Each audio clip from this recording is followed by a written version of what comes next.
You got Matt Tumavitch. He's on your left with green-white legends. You've also got Michael Derczo playing Black-Red Hollow One, and then Joshua Taylor playing Colorless Eldrazi. Against David Long playing Turbo Depths, Kazu Negri playing Jeskai Control, and then Jonathan Rosum, which rhymes with awesome, playing White-Black Aggro. There's Toolcraft Exemplar. Let's get this party started. Be a Canopy Vista, I believe. Is that No right? 2-drop artifact from Jonathan Rosum. He's got the Knight instead. I said Canopy Vista. I was wrong. It looks like it's a Scattered Groves. Close enough. We're not in Battle for Zendikar anymore. Cedric, what are you doing? I wish. Give me my fetch lands and battle lands back. Please. Be a Sun Petal Grove. Crack on Dooms. And most importantly, maybe your Jace Vryn's Prodigies. Yeah, Nice. I could do without. Yeah, right. Card's busted beyond belief. Merfolk Branchwalker revealed a land. It's going to block and trade with Toolcraft Exemplar. Noticeably on Knight of Mouse, first strike, a pretty big deal. Making it much harder for, decks like green-white specifically to be able to block. And it can't be targeted by white cards, so stuff like Seal Away, Cast Out, those are not touching Knight of Mouse. It's just going to be a 3/2 first strike basically forever. History of Benalla is going to come on down, make a 2/2 Knight. This is a Jade Light Ranger. Trigger, that's one. Trigger, that's Lyra Dawnbringer. That's tough to say no to. Yeah, Baneslayer Angel, pretty good card. Oh. So we got back over to Rosum. He will draw a card. Tick up his history. Chapter 2. Here's a beatdown. There's a trade. 3 more damage going to come in from the Knights. If it's your first time watching this white-black deck, it's just purely a kind of a good stuff deck because here's a second copy of History of Benalla top. Yeah, it's so good. And in this scenario, Matt Tumavitch is already on the back foot. There's so much power on the other side of the battlefield from Jonathan Rosum. The History of Benalla is about to go to Chapter 3. It's going to boost up all the Knights, including Knight of Malice. That's threatening a ton of damage. And Matt Tumavitch needs a really good 4-mana card here. Now, taking a look at the deck list here, obviously he is a bit behind on the battlefield right now. He could use Shall I. Angel Sanctions wouldn't be so bad, even though that's a little bit more expensive. And, of course, he's got Lyra Dawnbringer in hand, but Lyra Dawnbringer might just be too late. And if Rosum has something like a Cast Out, it's not going to matter at all. Yeah, I kind of suspected that this green-white deck from Magic Online last week might not be able to handle just a ton of History Benalias. There were, a few of these black-white decks running around the PTQ last weekend. But for the most part, this green-white deck, it looked okay on paper, but it looked too one-dimensional for my tastes. Resilient Kenra and Llanowar Elves will enter the battlefield. They'll be on chump blocking duty most likely. As Rosum is going to add a chapter and now resolve the other History of Benalla and add a chapter to that. Now, 2 of those Knight tokens and the Knight of Malice will be able to attack, and I'm curious to see what this is about to be. It's just going to be an activation of the Deadlands. Yeah, it's pretty good. Knocks out the 2/2 blocker, which, he's he's going to get pounded this turn pretty bad. It's a lot of damage. Yeah, 8 coming in and a chump block, so he's going to be at 5 life already and still facing down 9 power in play. And the threat of another History of Benalla going off next turn. Really good in multiples. Yeah. First one's obviously totally fine, but this is a card that is great if you draw 2 of and have on turn 3 and turn 4. We saw that yesterday. We see it again here today in this game from Jonathan Rosum. So if I'm not mistaken, a block from Lyra Dawnbringer doesn't even save him from lethal. I think you're It right. goes on up that. to 10, takes 12 or 13, depending on which creature he blocks. But I think Rosum also just has a Cast Out in hand anyway. Well, that makes it super easy. Yeah. When your play of Lyra Dawnbringer is no good, that's a bit depressing. Your play of turn 5 Lyra Dawnbringer, not good enough. Mm-hmm. Surviving a block. Yeah. Yep, that's fine. Doesn't even need the Cast Out, but probably going to cast it anyway just to assert dominance. Just to make sure. Yep, resolve this. Maybe he'd miss the history trigger, I suppose, but yep, you're gonna say you're gonna block here. because he can ball. Yep, everybody's going to come in, and that is going to do it. So Jonathan Rosum, which of course does rhyme with awesome, is going to win game number 1 here over Matt Tumavitch, which I'm not sure what that rhymes with. Maybe we'll figure that out a little bit later. But White-Black Aggro up a game very quickly over Green-White Legends. They're on the scoreboard first. We'll check our other matches here in just a moment. But first, a couple of words from our sponsors.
We are back. Going to watch Matt Tumavitch against Jonathan Rosum. Green-White Legends versus White-Black Aggro. Tumavitch got ran out of the gym the first game. See if he can catch up here with 3 thrashing Brontodons, 2 castouts, 2 Ajani Unyielding, 2 Settle the Wreckage, 2 Life Crafters, Bestiary, a Naturalized and Anissa Vital Force.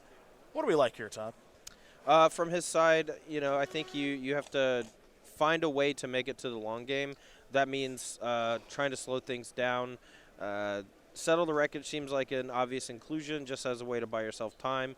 It's not going to be great. Like, Rosum has a bunch of ways to survive against Settle the Wreckage. I think that's one of the things that gives the deck a leg up against, like, blue-white control, for example. But at the same time, you need your big cards to come online. You need to be able to try to get Angel of Sanctions or Lear Dawnbringer onto the battlefield. And if you don't have something like Settle Wreckage, you can just get run over by History of Benalia, as we saw in Game 1. Brontodon's okay. It's probably coming in just because of so many enchantment-based removal effects as well as Heart of Kirin. Johnny Unyielding, gain some life, kill some things. If you're trying to make the game longer, it's okay. It is expensive, though, and if you expect you might get run over, having a 6-drop in your opening hand is quite bad.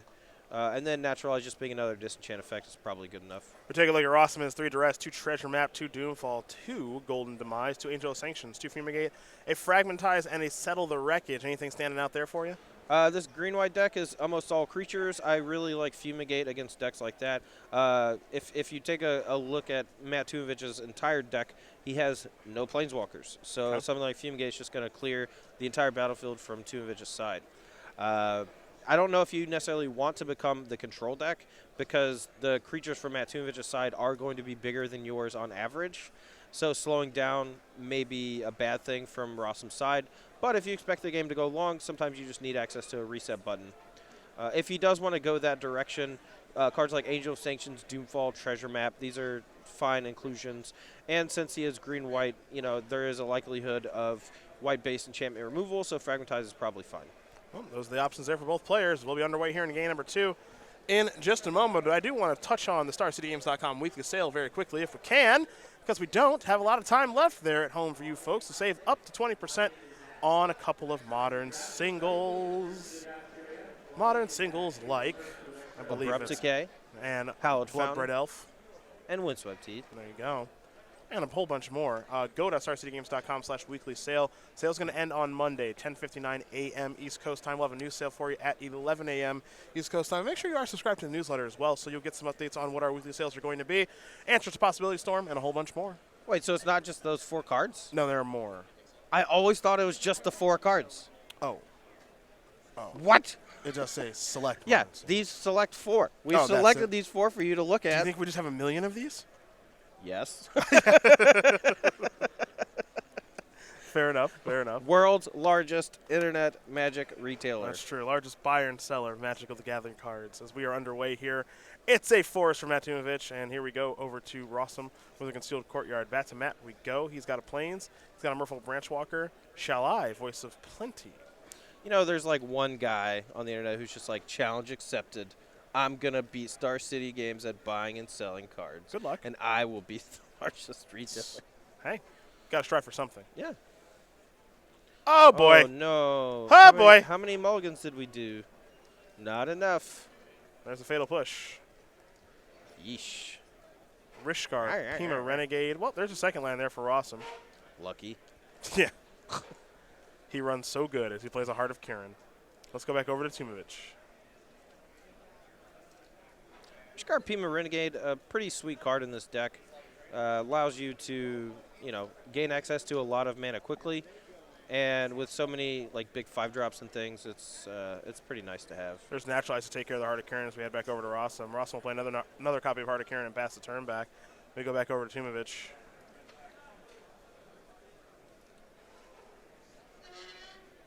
Yeah, missing those land drops, definitely hurting Rosum. I'm sure his hand is full of good stuff. Oh, there's a little thrashy bee. Noticeably, Walking Ballista did not attack. Specifically, I think, to hold up green mana for Blossoming Defense, thanks to the ability of Rishkar Pima Renegade. Also, the ability to activate Thrashing Bronodon should the Heart of Kirin get crewed. We will have no attack or anything of the sort there from Jonathan Rosum, as his Knight of Malice is just a 2-power creature. There are no white permanents on the battlefield. Yeah. I think just smashing for 6 here is the play. That's what you're going to see. And now here is a Shall I. We left that one on top on turn 2. It's going to be good here protecting all of Tumavitch's creatures from spot removal. Shall I's a nice card. I think maybe a little bit underrepresented right now, as there's a history of Benalia. Unfortunately, Heart of Kirin not looking to play well on defense thanks to Thrashing Bronodon on the battlefield, but also one in Tumavitch's hand still, I believe.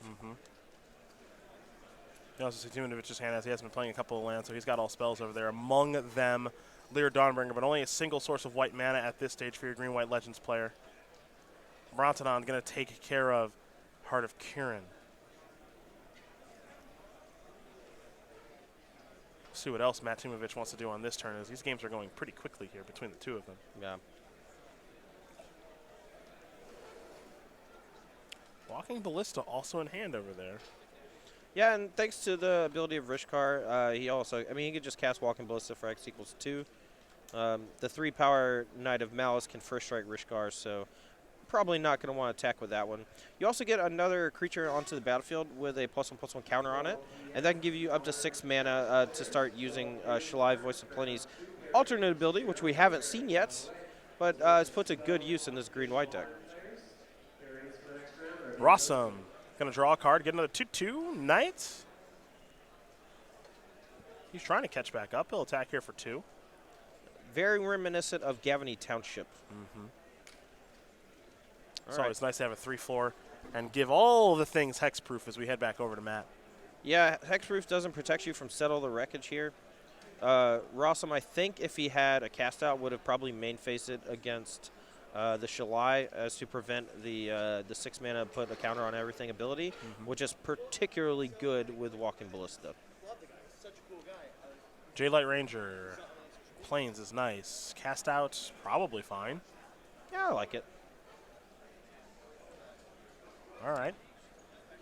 not sure if he even wants to attack with anything here. If he just keeps forcing Rosum to sit on Settle the Wreckage, he can just keep using Shalai to boost up Walking Ballistas, keep using the mana for, sorry. You know he can't cast Settle, right? Settle targets a player. Oh, my. Yeah, that's why Shalai's busted against Settle. Oh, my. Yeah. That's right, I'm here for you. Yeah. You just let me do that for, like, I couldn't stop you. You were going. I tried. I couldn't stop you. You were going. No, that's fair. But I let you know now. Yep. So there you go. There's History of Benalia. Sacrificing the Walking Ballista, just take care of that creature now. Could come in for a nice punch of damage if he lets it lie. Yep. Rosum's just going to draw 3 cards. Ancestral Vision, still dead. Still dead. Okay, fair enough. Well, let's get ready for our third and final one here between Tumavitch and Rosum. It's Green-White Legends and White-Black Aggro. They're all tied up. We will take a short break, and then when we do come back, we'll watch game number 3 of this one here in just a bit.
Let's get ready to watch a third and final one here between Matt Tumavitch and Jonathan Rosum, shall we? Green-White Legends, White-Black Aggro, getting ready here for game number 3. Can let you know on the top shelf there, David Long did win game number 1 over Joshua Taylor. Got Turbo Depths up a game here over Colorless Eldrazi. And then in the mid, you got Black-Red Hollow one in the hands of Michael Derczo against Kazu Negri playing Jeskai Control. They are still in game number 1, it appears.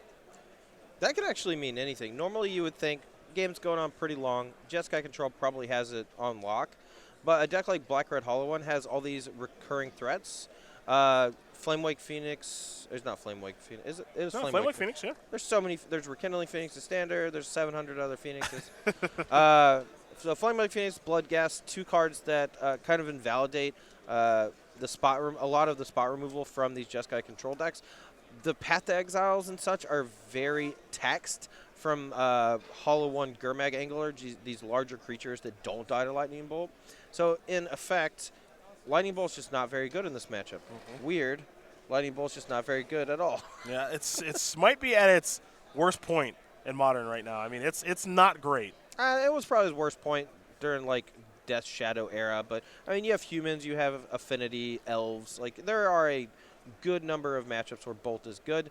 But I think some of the better decks in Modern are those that can try to invalidate Lightning Bolt.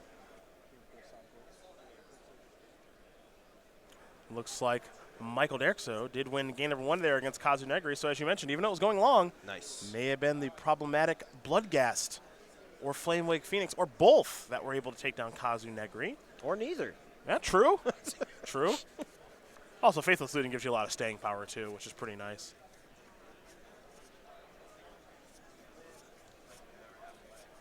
We'll do a brief little look at some of our invitational qualifier stuff here for you folks at home. Looking to maybe qualify for the invitational that'll be taking place at SCG Con.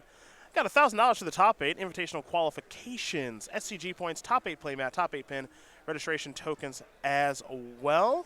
We got some pretty sweet tokens that we can show you here too, if you'd like to see them. There is Ross Merriam In elemental form, my friends, he's looking to give some beatdowns. And then we have Ryan Overturf. I haven't seen either of these. They're Yeah. fantastic. Ryan Overturf is a treasure. And you can sacrifice Ryan Overturf and add 1 mana of any color to your mana pool. 2 of Star City's own there. And Ross Merriam and Ryan Overturf. Ross looking to give some beatdowns. That is amazing. Only can get those at IQs, by the way. No other way. What about the prize wall? I don't think so. Aw. I think so. So you're telling me I can't win a Star City Games Modern Classic and get me a bunch of Ross Merriam Elemental tokens for my Young Pyromancer? I think you got to go to the IQs, man. You're a monster. Thank you. Thank you very much. I will go to IQs. Go to starcitygames.com/IQ for more information. There is a Heart of Kieran. Here is a Sun Petal Grove. Matt Tumavitch, you got to have a 2-drop, right? Your deck has so many of them. You better. I mean, he might just be thinking about 2-drop or Naturalize. Sure. He does have a Thopter Arrest, though, in his hand, so he could use that to take care of Heart of Kieran. I believe. We had to read it yesterday just to make sure. You know, it is significantly worse than Banishing Light, but it can still hit artifacts and creatures. Tumavitch going to consult with the squad about what the best play is here. Talking with his old pal, Michael Derczo. See Joshua Taylor. He's here to assist as he lost to David Long already. Colorless Eldrazi not able to take down Turbo Depths. And if Rossum's able to get the job done here, this team's going to be in sweet positioning for top 8. Because there's a Merfolk Branchwalker going to reveal Shalai. Keep it on top. Which should be shocking to no one. The colorless deck did not have a lot of interaction. I mean, the Colorless Eldrazi decks usually play 3 or 4 copies of Wasteland, depending on the build. But the Turbo Depths is more than prepared to beat that with 3 or 4 copies of Pithy Needle in its main deck. Yeah. Turbo Depths is looking pretty gosh darn good here this weekend as there is Thopter Arrest on the Heart of Kieran. You saw History of Benalia come down there for Jonathan Rosum. Last turn, that's why he's got the 2/2 Vigilant Sign on the battlefield. We'll be reading Chapter 2 of that saga here in just a moment as Tumavitch is considering attacking with the Merfolk Branchwalker, it appears. Wait, I thought it was just Chapter 1, Chapter 1. They're the same. Oh, but you put it. Stop. Come on, would you? Look, I was having trouble keeping up with the advanced language of the History of Benalia. I had to reread the chapter. Gotcha. Figure it out. Gotcha. You know. One thing that Rosum is missing right now, you can probably tell, is black mana, but it looks like he's got mostly white cards in hand, so this does not appear to be much of an issue. Rosum might be cycling a cast out, and he will, so he'll draw a card. You never want to cycle cast out in this matchup, and he's had to cycle 2 to try to hit land drops. Cast out one of his few ways to actually deal with a Resolved Allure Dawnbringer. Here is the Heart of Kieran. And we'll go back over to Matt Tumavitch. Although with all these Naturalize effects and such from the Green-White Legends deck, Cast Out does lose a lot of value after sideboard, which is important to note. You can't reliably deal with something. You might get blown out mid-combat. It's tough, but you got to play what you got, your colors have access to. Merfolk Branchwalker on a real basic forest. That'll be Tumavitch's land drop for the turn as he immediately places that onto the battlefield from the top of his deck. See what else Matt can do this turn. He's just going to pass the turn back. Chapter 3 of History is going to go off.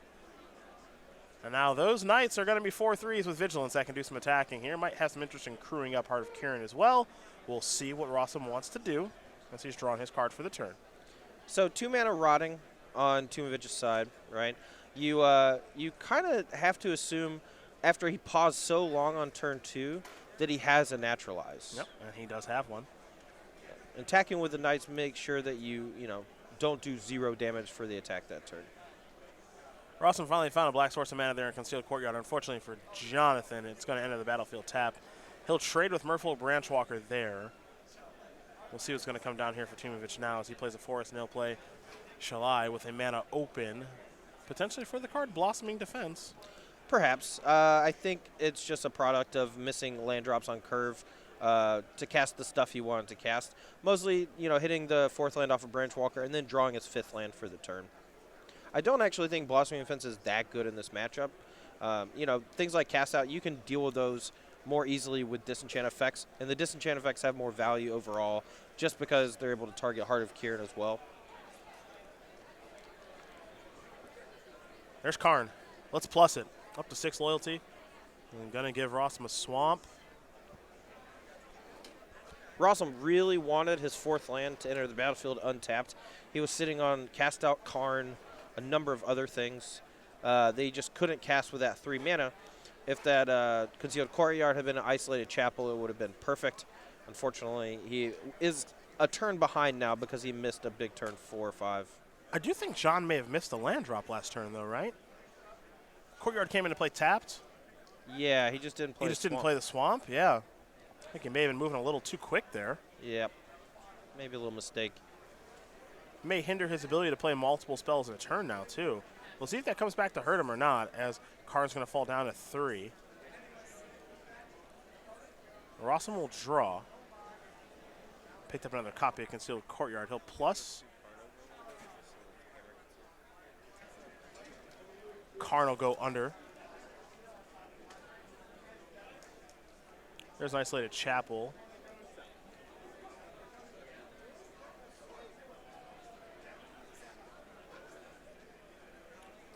Let's see what's going to come next for Rosum. 4 counters on Karn right now. The dice dance. Fumigate.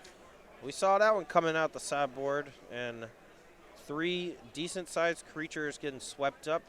A Planeswalker still on Rosum's side, and this game has turned around big time. Yeah, it sure has. As you look at Tumavitch's hand, I think he's just got 2 lands and maybe a cast out. He hasn't found much of anything to do. And the tough part here for Tumavitch and his deck is that his lands don't really do much of anything.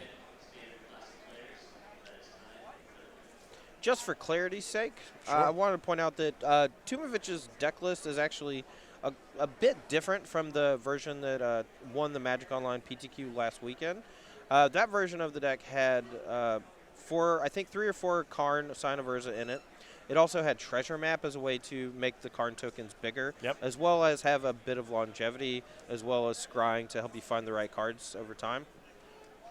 This version, it seems like Matt Tumavitch has gone for Angel of Sanctions in its place as a means of, taking care of problematic permanents if they're not able to deal with it. But it looks like him being mostly creature-based is going to punish him pretty hard in this matchup. Settle the Wreckage and History of Benalia are going to go various places. Settle in the Grip, History underneath Karn. As here comes Lyra Dawnbringer. Settle the Wreckage is going to take care of the Angel. Yeah, but at this point we have Karn going, plussing or minusing every turn. No creatures from Matt Tumavitch's side to deal with it. No enchantments to deal with it. It's looking pretty grim. It is going to be bad news here. And with him down a match from the Turbo Depths beating Joshua Taylor, if Rossum's able to take this game, that should finish the match. And you see a Knight of Malice. Rosum will play another copy of Concealed Courtyard and pass the turn back over to Matt, who will draw. And has he found something that's not a land is the question. Is he's actually reaching for mana here. So it appears as though the answer is yes. Might be a Jade Light Ranger. It is. Let's explore twice. 1, Thopter Arrest. Mill that. Brontodon. He'll mill that. It's a 4-3 now is the Jade Light Ranger. You see Michael Derczo on our scoreboard. Has won his match against. So we are all tied up here. Unfortunately for Matt Tumavitch, he isn't quite the bind. He's going to have to hope that Jonathan Rosum doesn't have too much going on, but we know he's got an active Karn and a whole bunch more in his hand. It's he'll minus the Karn, take the History of Benalia. Yeah, he just wants to put more pressure on the battlefield to try to close the game. History of Benalia being one of his options from a Karn minus. Definitely something he wants to get onto the battlefield this turn. If he has a second one, it could spell doom for Matt in 2 turns. Knight of Malice going to attack for 3. Tumavitch will fall down to 13. Follow-up is another 2-mana spell. It's a darn good one there in Heart of Kirin. Going to cycle that land will Tumavitch. But he is so far behind on the battlefield, I think he may have picked up a copy of Llanowar Elves. Oh, no. Yep. Here comes Jade Light Ranger at Karn. Can't crew the Heart of Kirin. I believe. Oh, yes. Rosum, Oh, yes, he can. Minus. Yes. There you go. Yes. The rarely used minus a loyalty off of Planeswalker for Heart of Kirin's ability. Can block, yes. You are correct. But he has cast out. He might even have Settle the Wreckage. Oh, yes. Llanowar Elves. That is nice. Now he says, I'm going to block. Yeah, that's why I removed the counters, because I like to block. There we go. Sure. A little Yeah. bit of miscommunication, Yeah. but, Rosum doing the heads-up play, just paying the loyalty since the 2/2 Vigilance Knight can't crew. Trading with the 4/3. Another chapter read on his saga means another 2/2 Vigilance Knight. And the world is Jonathan Rosum's oyster right now. He's got plenty of things to do in hand. He's got an active Karn, and he's got the better battlefield against Matt Tumavitch, who's playing off the top of his deck and doesn't really have a lot of options. Rosum just figuring out the best way to move. About closing this game out, you see he's got Ifnir Deadlands in hand. He's thinking, I can just use this, take care of Llanowar, get in for a sizable chunk of damage. But I'm going to start with a Karn activation. Fumigate Doomwake. Sure. I mean, you give them the Fumigate, whenever they're ahead on the battlefield, they're never going to cast it. Yep. But it's good to have just in case. Beatdowns. Looks like it'll be an attack there for 5. Tumavitch with no good blocks, going to fall down to 8. Going to play Deadlands. 4. Throw it at that. Don't need Scavenger Grounds in this matchup. I always thought that was a really cool aspect of the deserts from Kaladesh block? Amonkhet block, excuse me. Was that you could sacrifice any desert. So, they all have their individual abilities, but you get to sacrifice the least valuable one at the time. We saw that a lot with Sunscorched Desert and Raminap Ruins. Before Raminap Ruins